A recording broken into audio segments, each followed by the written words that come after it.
Hey, YouTube and F and True followers. Brian Crazy, JC Styles. F and True Wrestling, and we're back at you with our predictions for the Royal Rumble 2011. We just found out some really interesting information about the Royal Rumble match itself. That'll come in a little bit, but that's kind of the reason that we're doing this video in advance.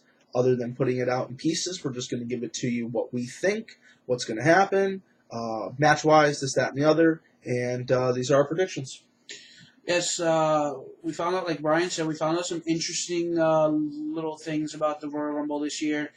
I think it's going to be kind of cool, the concept that they're going to do this year. We'll get into that. Also, there's only, I think, 2 matches right now that have been announced, which are the main matches, the main event for SmackDown and Raw. We're going to touch a little bit about that. Which is the World and WWE Championship matches. Yeah, we will probably even go and do like a quick little pick of what was our favorite Royal Rumble from when we were kids, from all the past Royal Rumbles, and just give a brief little rundown on that. And yeah, so let's jump right into it. Yeah, so SmackDown title match. Yes, we have Edge, who only won the championship last month, defending against kind of a surprising number 1 contender, Dolph Ziggler. Yes, Dolph, as we know, has been basically wrestling around the mid card since his debut in the WWE as Dolph Ziggler. Had a firm grasp on the IC title for the last 6 months. Oh yeah, definitely. He's had some great matches with Caval, which that's a whole nother story. A whole real sour subject with me. Then he's had some great matches with Caval. I was going to say Caval again. We had some really great matches with Kofi Kingston and actually delivered. Kofi Kingston picked up the win, winning the Intercontinental Championship a couple of weeks back on SmackDown, which pushed Dolph Ziggler into somewhat the main event. All in one night. They have him drop the belt and then become the number 1 contender. All within 2 hours. I think that was only because of the fact that Vicky Guerrero was his girlfriend, so-called girlfriend, and is assistant general manager to Theodore Long. So he wasn't there. Acting general manager. No, I don't think she's. I think she is the creative consultant to SmackDown. Not that it matters, but I think that's her official title.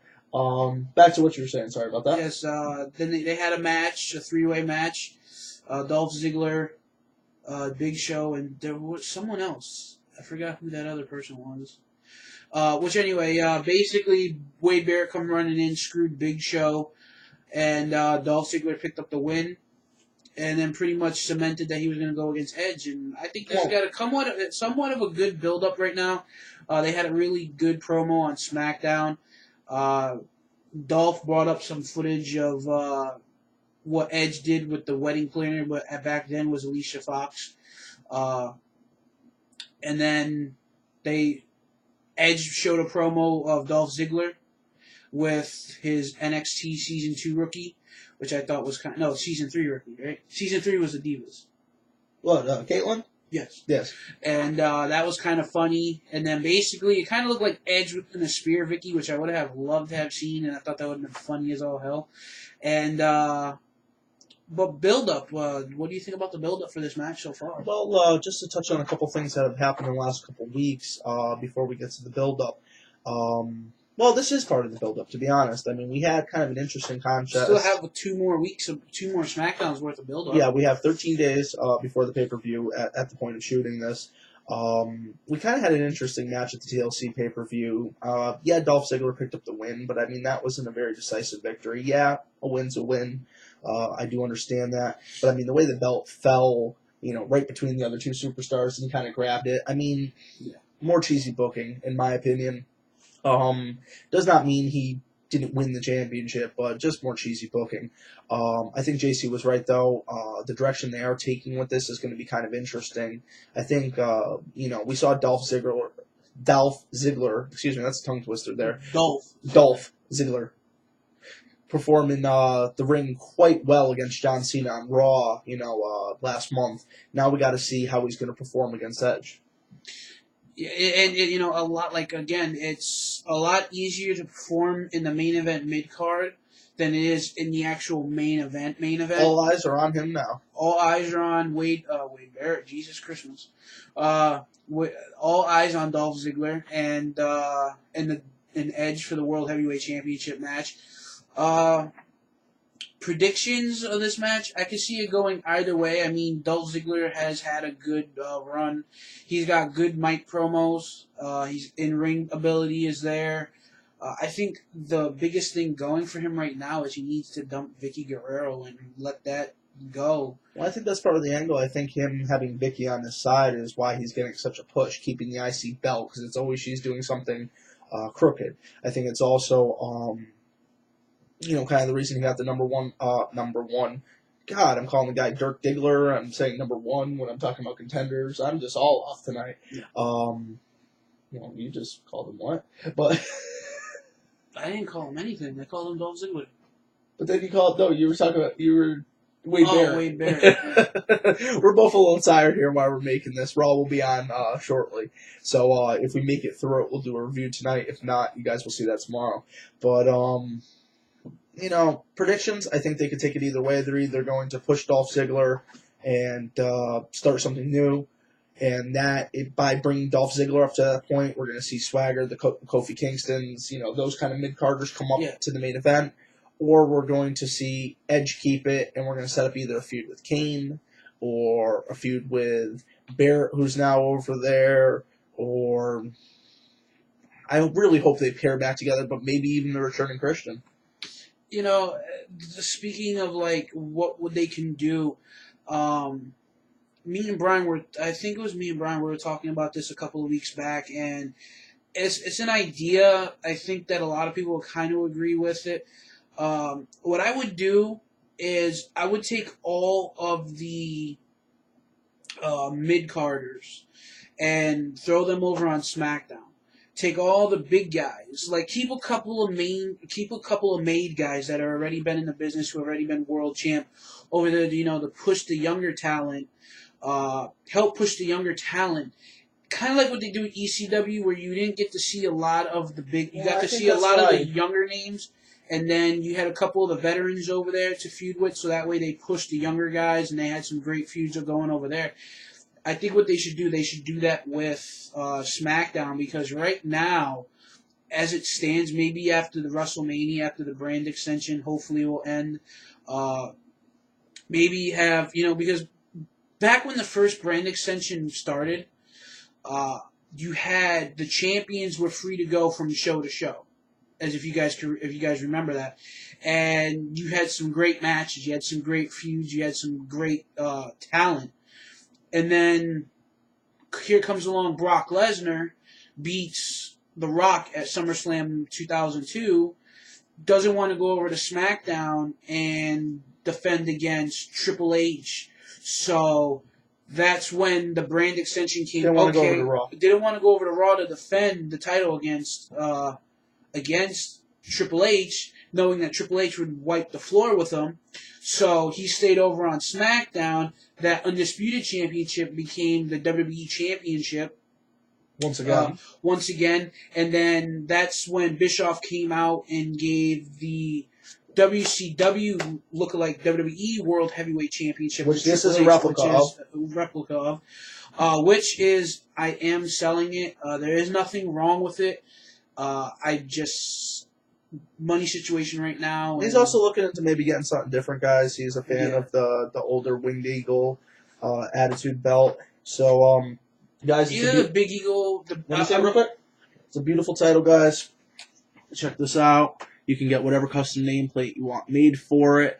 Like you said, it's in fantastic condition. Like most of the belts that are out there, there's no creasing yet on the leather. It's always been kept in the bag, always been kept in pristine condition. Joey's looking for the best offer on this. He paid $450 for it. So I'm looking for $350 or best offer within reason. I think Brian might actually, come tax time, might scoop it up for $250. Been thinking about it, but guys, hey, send out the best offer out there if any of you guys are interested in this. We are shipping for Connecticut, so if you want to check out UPS and figure out what shipping would cost, if anybody would be willing to want to do their own shipping labels or anything, just talk to JC and hammer out a price. But back to our Back Royal to Rumble. Let me Royal just Rumble. let me throw in a quick thought on that, and kind of let's move back towards the match card because we are getting a little off topic. But what JC said is a very valid point, and I've discussed it many times throughout the videos, and so has Jay. Back in the day, the WWE was a lot more comfortable with a more of an interpromotional. You know, the Raw. There was no separate rosters. Raw was a show. SmackDown was a show. That's all they were. They weren't the Raw roster and the SmackDown roster, the SmackDown brand and Raw brand. But even when it was their own separate brand, SmackDown and Raw, it was still kind of cool because the champions were able to go from show to show. So every month was something. Every month, every show, SmackDown would have their pay-per-views, which I think was 6 to 7 pay-per-views, and Raw, I'm sorry, would have 6 pay-per-views a year, and then they had their inner promotion pay-per-views like Royal Rumble, Royal Rumble, WrestleMania, Survivor Series. But the cool thing about the whole subject is you would have The Rock go over and feud with somebody on SmackDown, then you would have him go and feud with somebody on Raw. So every month there was a new contender. I think that's what they should try to get back to. Well, I think having the two, because we're really getting off topic here, man. But I think having the two separate brands is fine. I think having 2 separate championships is fine. I think that they need a show to establish the younger talent. Well, they had a show to establish the younger talent. ECW, no one gave 2 craps about it. But that's what I'm saying. You have SmackDown on the cable network. The only reason people give 2 craps about SmackDown is because you get the chance to see The Undertaker and Edge and a couple other few good talents. A lot of people, I mean, I like the mid-card, and so does JC, but a lot of people, you got to be honest, a lot of people tune in to watch John Cena, to tune in to watch The Undertaker, tune in to watch the established stars. There's a couple new stars that people are excited about, but, you know, if you took The Undertaker and you took Edge off of SmackDown and you replaced them with the likes of Tyler Rex and Kalen Croft or something, it would ruin the show and it would get canceled like ECW did. But what I'm trying to say, though, is if you keep a couple of the main stars who've been in the spotlight, who've been in the main event and know the pressures, kind of mentor and push the younger guys, I could see something like that happening. But the thing is, when you have the John Cena, have a mentor and a younger talent. Yeah, but what I'm trying to say though is, don't guarantee somebody a title shot, and then you're going to turn around and say, okay, we're going to give you a title shot, but you're not going to win. And then, the match that's how professional wrestling booking's been since the 1930s. It's called building hype and then letting the fans down so they come back for more. I think that's how the wrestling industry's been. But I think that's another concept which we'll get into in a couple of minutes, is that the fact is that the matter is that you sit there and you pay your hard-earned money, but you pay your hard-earned money and you're basically seeing the same stuff night in and week out, and month in and month out with the pay-per-views. I mean, I think that's the reason WWE's, we've all said it, and I'm tired of beating a dead horse with it, but WWE's current MO is it pushes it young. Like, I'll give you. We need to cut out saying MO because we say MO way too much on the show. Morrison is a good wrestler. He's got the in-ring. He's got the stamina. He's got the agility. He's got everything. His mic skills, yes, aren't as polished, but the fact is that he won a contract to face The Miz as a #1 contender in a match a match and show of his choosing. He chose to do it on Raw. And after only 2 weeks, they scrapped that angle Miz and Orton in the table match? Not necessarily that they scrapped the angle. I think they're just putting it on hold. They put plenty of angles on hold, plenty of pushes on hold. I mean, even Triple H's push was put on hold. His push was put on hold because he was being punished for the Click incident at Madison Square Garden. But I think Morrison, they're figuring, you know what, we need to... Yeah, he has the potential to do it. Yeah, his mic skills aren't there. Yeah, there's a lot of things that need to be polished before he can be there. But he gets a big pop from the fans. Hey, Miz, I don't really like the guy, but, they let him get polished as the United States champion for months before they dared put him in the main event picture. And, we've never seen Morrison as a real serious mid-card singles competitor holding, gold. We've seen him as a great tag competitor, but, until he breaks out and starts to create more of a personality, not even a personality, but more of a, not even an in-ring character. You guys know what I'm following if you just listen to what I said. Once he blossoms, like a flower that... Once he gets to the point where WWE creative team will say, okay, this guy's got it, let's make him champion, Which I do agree with a lot of the people out there that he just is not ready. I think he can be ready, just like The Miz. The Miz could have been way more ready. Now you have him look like a weak champion, and I'm tired of people saying that Jerry Lawler is. It's the same thing like with John Cena. John Cena, they built People John actually Cena say up that as a Miz strong is a person. better wrestler than Jerry Lawler. I don't know what's wrong with these people. The man held predictions, 150 championships around the world. Predictions for the SmackDown World Heavyweight Championship match. Who would you want to see, Edge or Dolph Ziggler? In my mind, all bets off. I hope Edge, I want to see Edge win it, but you know what? I think it's Dolph Ziggler's time to shine, and I think that he is more. I don't want to say he's more deserving, but he right now, other than some of the guys that are on SmackDown, I think he's probably the most over one, close to like Kane and Undertaker. I can't see them having Dolph Ziggler and The Miz as champion at the same time. So if The Miz loses to Randy Orton, I could see Dolph Ziggler having a chance picking up the title. And we'll get to that in a minute, but I hope The Miz freaking loses so we can get some prestige back to that belt, because that belt has been... Well, it doesn't, prestige or whatever. It still has a prestige. Think of it this way. You got a jackass that doesn't even defend the title properly, who has some little cheerleader come out and try to help him all the time. Yeah, but think about it this way. Just because someone's holding the title doesn't mean that the titles don't exactly... The title is actually, besmirched, as William Regal would call it. It is besmirched. But, all of you have the John Cena... Just think of this. Another thing. You have a John Cena spinner belt being held by Mike Mizanin of the Real World. Any problems with this? Anybody out there seeing a problem with this? First off, what they need to do, and I think I'm not the only one out there, they need to go back to WWE's old school. They need to go back to WWE's old title belts with the big eagle, and with the McMahon family crest on the side of the belt, holding like an eagle or something in his mouth. Because that's what a lot of people look at the replica belts and say, oh, well, there's this cool little lion holding something in its mouth. It's the McMahon's crest. World Wrestling Federation, it's the McMahon's family crest on the belt. And I think it's kind of cool, but I think what they need to do is they need to get back to the eagle, because I think the eagle belts were the best thing going. And now you got the spinner belt, and the spinner belt, okay, it's been in the business since 2005. So it's 2011. It'll be 6 years old, I believe, in late April. So I think it's time for a new title. I think that if whoever wins at WrestleMania, given worst booking decision, winner, making JBL lose to John Cena, but that's another video. Given the right circumstance, the right person winning it, I think they should scrap the spinner title.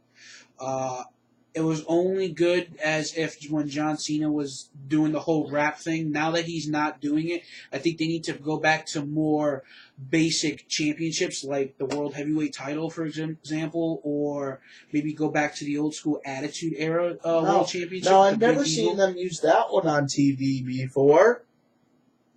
I was just joking. I don't want to get a dumb comment on that. But just for the sake of seeing somebody new as champion, I want to see Dolph Ziggler win. Just because I want to see someone new hold the title. And you guys know that I'm big on the whole, younger talent thing.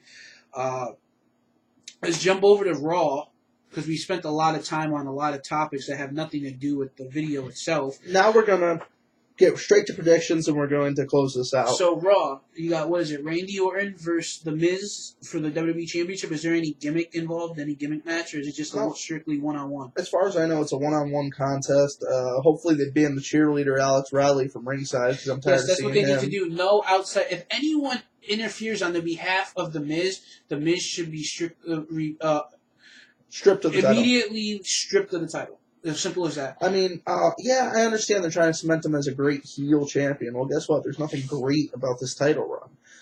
The only thing great about it is when it's over. That'll be great. Yeah, and then he'll probably wind up going on a month. I'm the WWE champion. I was screwed. Blah blah blah. I'm the greatest WWE champion since whatever, because I'm The Miz and I'm awesome and blah blah blah. You have to say champion mad slow like The Miz. Yeah. Champion. But don't get me wrong, The Miz being champion is something new. It's somebody that hasn't had the title. But the thing is, though, I would rather see Morrison over The Miz. And I'd rather see Randy Orton regain his strap. I know a lot of people are going to say, yeah, I like something new, I like something fresh. But guess what? When you don't have anybody else to hold the company down right now, The Miz ain't holding this company down. I say this. I'm going on the record. Champion. I'm going on the record. If The Miz beats Randy Orton, he ain't making it past Elimination Chamber as champion. He ain't. But come on, they're going to let The Miz go into WrestleMania? Are you kidding me? I want Orton to win, but I don't see it. I don't see it in the cards. I have a feeling that there's going to be something that's going to happen. This is what's going to happen. Someone's going to win the Royal Rumble, and that person's going to be feuding with someone else. That someone else is going to become champion, and then at WrestleMania, you're going to see those two go at it for the title. That's what's going to happen. That's WWE's MO. Their last rush to get a good main event for WrestleMania. Here's a probable finish, even though we're going to get to the Rumble in a second. Imagine if Del Rio wins, right? Then they set up Edge and Rey at Elimination Chamber. Well, Elimination Chamber, you got 6 guys in the frickin' thing, but Edge and Rey at the end of the match. You see Rey pick it up, and then you have Del Rio versus Rey at WrestleMania. Which could tear off the house. Or what they could do is, here's an idea. Del Rio wins the Royal Rumble. Then he gets the title shot at WrestleMania. Triple H comes back, wrestles at the Elimination Chamber, wins the SmackDown Elimination Chamber, wins the World Heavyweight title.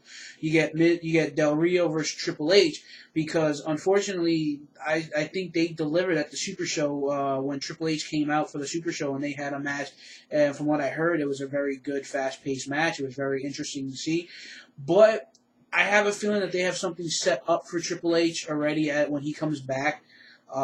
Well, unfortunate thing about that, too, real quick, is Triple H is still technically an active member of the Raw roster. Yeah. Which, funny enough, guys, you want to hop out right to the big announcement?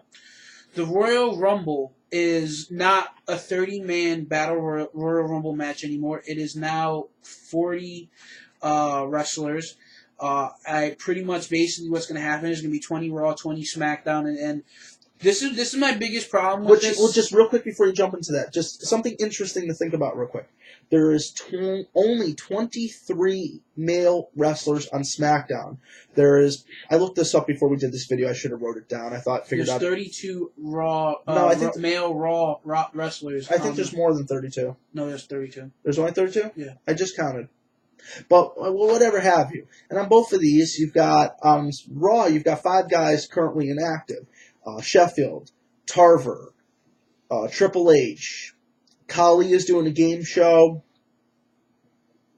and the 5th one I'm not thinking of right now. And on SmackDown, Regal's not currently, he could be in the Rumble, though. He could be in the Rumble, and he was included in that. There's actually a guy that's inactive on the Hurt list. I'm just not thinking of it. And on Evan Bourne. Yep. And then on SmackDown, you got 3 guys that are currently on the inactive list. You've got Christian. I don't remember.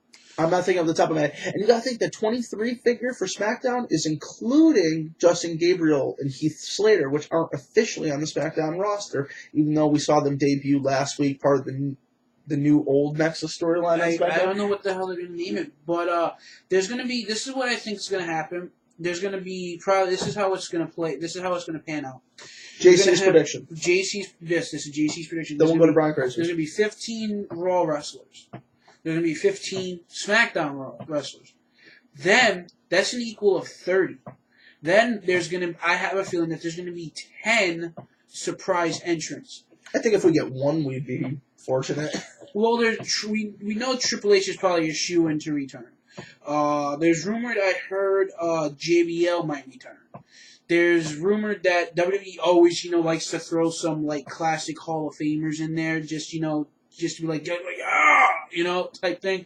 I remember when Mr. Perfect was in it in 2002, and nobody knew he was as an entrant, and he wound up being the final 5. Sure did. Remember when wasn't the Honky Tonk Man in there a year or 2 ago? Yeah, he lasted about all of 30 seconds. But he was random as all hell. Yeah. The honk is off me. Honk is off me. So, you know, I mean, I could. That's why I see 10 surprise return. I see 10 surprise entries. Triple H being one of them. I would like to see Christian maybe come out, maybe come back. I mean, he's due to return sometime soon.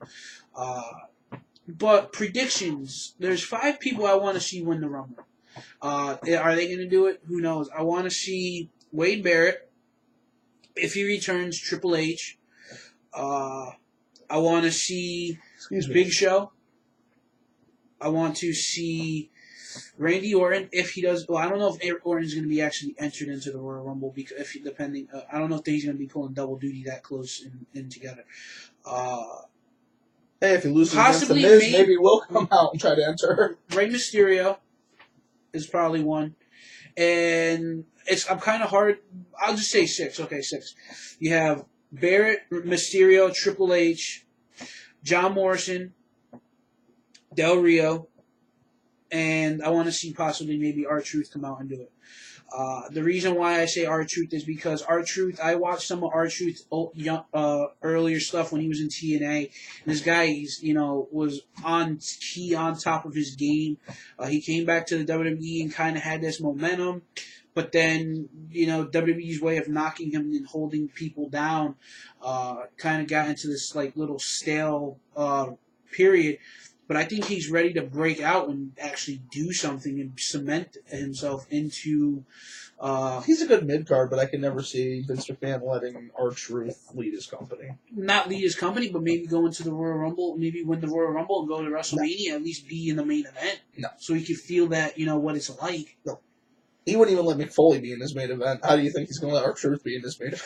I don't know. I mean, to be honest, you got to think Vince McMahon's mind, though. Yeah, but you also got to think, though, R-Truth has a lot more athleticism than Mick Foley did.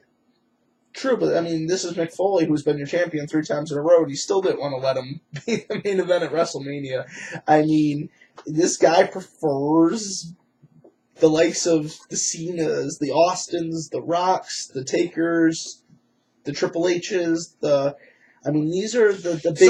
So if Vince McMahon likes that, then what's the point of him? You're not going to see Del Rio in the main event then. Oh yeah, Del Rio's huge in Mexico, man. Because he's huge in Mexico, don't mean he's going to be huge in WWE. Yeah, he's trying to broaden his international fan base, and no offense, Del Rio's got 50 times the wrestling ability that the Truth does.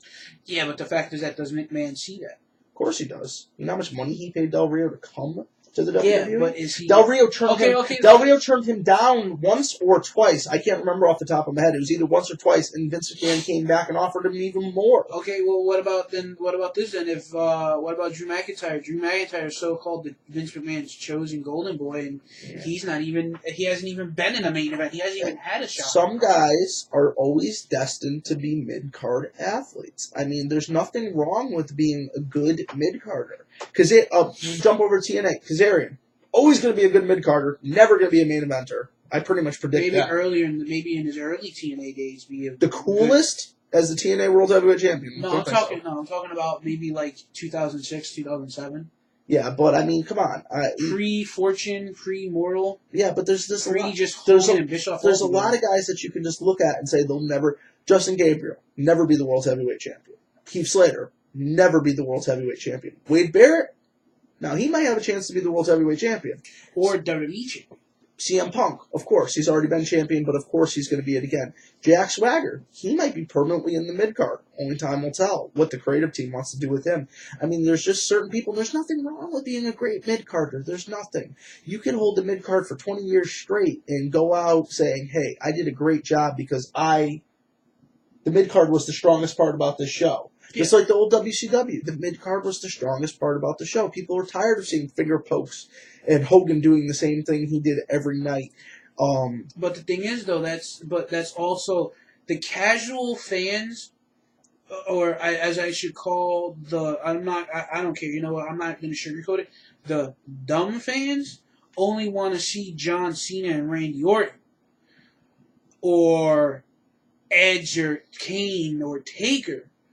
The smart fans want to see somebody new, somebody fresh who could probably give something to the company. I wouldn't even say it like that because there's plenty of even You have a locker room full of guys who they keep the lights on like Orton and Cena all the time. Because I like Orton, don't get me wrong. I think he's a fantastic athlete. Because you're looking at it from the enjoyment angle. They're looking at it from the monetary angle and what they can make. And at the end of the day, you don't run a business unless you make a profit.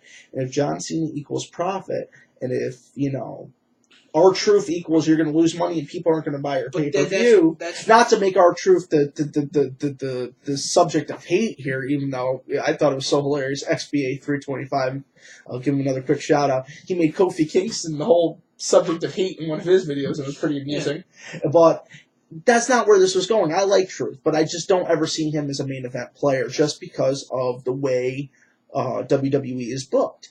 And there's nothing wrong with being a mid-carder. That's, I think, the way the discussion was going. And I don't, and the further on what you said, I don't think it's the dumb fans like these people. Dude, to be honest, I started watching TNA, and you know why I started watching TNA? Because I got to see Kevin Nash. I got to see Sting. I got to see Angle. I got to see the guys that I've seen since I was younger, and guess what? Those are the guys that I like. Now, yeah, I found some new ones along the way, but to be honest, a lot of the new talent, I like some of them. I don't like some of them. Like Tyson Kidd, I think that guy's a piece of crap, and he needs to go back to Calgary. Calgary. You said Calgary. I said Calgary. Rewatch the video. But I mean, there's just a lot of guys that are just not like McIntyre. He could be a great mid-carder, one day be a great champion. Just because a guy's been in the company for a year and seemed to have proven himself. Now you go to a guy like Alberto Del Rio who's proven himself in the AAA in Mexico. Watch the tapes, guys. Dos Caras Jr. This guy is phenomenal. And same thing with guys like Bryan Danielson, fantastic at ROH. He could be a champion. Yeah, but they don't see his personality as fitting what they need to pull in a certain demographic to make the money. And at the end of the day, if they don't make money, they're not going to have a company, and there will be no. I just think of it this way: they spend so much time with John Cena and Orton and all these big guys that they're losing their mid card. I mean, there's a lot of people that strive on wanting to see the mid card succeed. That's what I just said. I love the mid card. But I mean, I don't know. I mean, I think we're running out of time here. Yeah, because this audio to cut out. Our audio happened to cut out, so we're just going to end it here. Royal Rumble predictions. You heard Joey's. Mine is Alberto Del Rio. Guys, thanks for checking out this vid. It's been F and True Wrestling. It's been great. Remember, this belt is on sale. I'm selling it. If you live in the Connecticut, New York. Anywhere in the United States. Give an offer. Make me an offer, and I'll let you know. Well, even overseas, figure out how much it would be to ship to where you're at. Send JC a quote. He'll help you out. Guys, we're going to cut this now. F and True Wrestling, Brian Crazy. Styles. Have a great night. This is our Royal Rumble 2011 predictions.